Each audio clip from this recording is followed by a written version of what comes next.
Fitnah akhir zaman tidak datang kepada orang jahat saja. Ia datang terutama kepada orang yang merasa dirinya paling benar. Rasulullah bersabda bahwa fitnah Dajjal adalah fitnah terbesar yang pernah Allah turunkan ke bumi. Bukan karena Dajjal kuat, tapi karena manusia lemah dalam iman.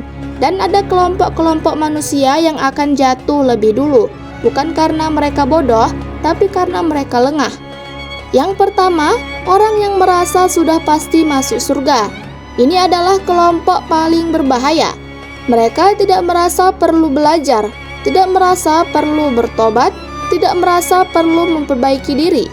Hatinya penuh keyakinan, tapi bukan keyakinan kepada Allah, melainkan keyakinan pada dirinya sendiri. Rasulullah bersabda, tidak akan masuk surga orang yang di dalam hatinya ada kesombongan walau sebesar biji sawi.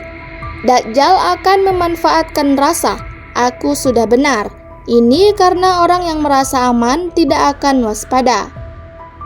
Kedua, orang yang mengejar dunia lebih dari akhirat. Dajjal membawa makanan, air, keamanan, dan kekayaan. Orang yang hatinya terpaut pada dunia akan melihat Dajjal sebagai penyelamat. Saat perut lapar, iman bisa tergadaikan. Saat hidup sulit, kebenaran bisa ditukar dengan kenyamanan. Dan Dajjal tahu itu. Ketiga, orang yang imannya tipis meski banyak ibadah. Ini yang paling menyedihkan. Rasulullah bersabda bahwa akan ada orang yang pagi beriman dan sore menjadi kafir. Bukan karena mereka berhenti sholat, tapi karena iman mereka hanya di lisan, tidak tertanam di hati. Ibadah tanpa tauhid yang kuat akan runtuh ketika fitnah datang. Keempat, orang yang tidak punya ilmu agama. Di akhir zaman, kebohongan akan dibungkus dengan dalil. Tanpa ilmu, manusia tidak bisa membedakan mana kebenaran dan mana tipu daya.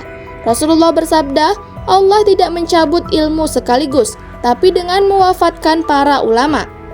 Ketika ulama pergi, yang bicara adalah orang berani, bukan orang benar. 5. Orang yang terbiasa dengan maksiat. Hati yang sering bermaksiat menjadi gelap, dan hati yang gelap tidak lagi mengenali kebenaran. Dajjal tidak datang dengan tampilan setan, dia datang dengan tampilan penolong, dan orang yang hatinya rusak akan menyambutnya. Keenam, orang yang tidak terbiasa berdoa dan berlindung kepada Allah. Rasulullah setiap sholat memohon perlindungan dari Dajjal.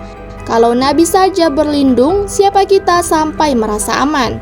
Orang yang jarang berdoa adalah orang yang berjalan tanpa perisai.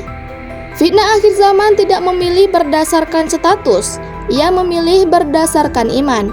Yang selamat bukan yang paling pintar, tapi yang paling bergantung kepada Allah. Semoga Allah menjaga kita, keluarga kita, dan iman kita hingga akhir hayat. Komen amin ya.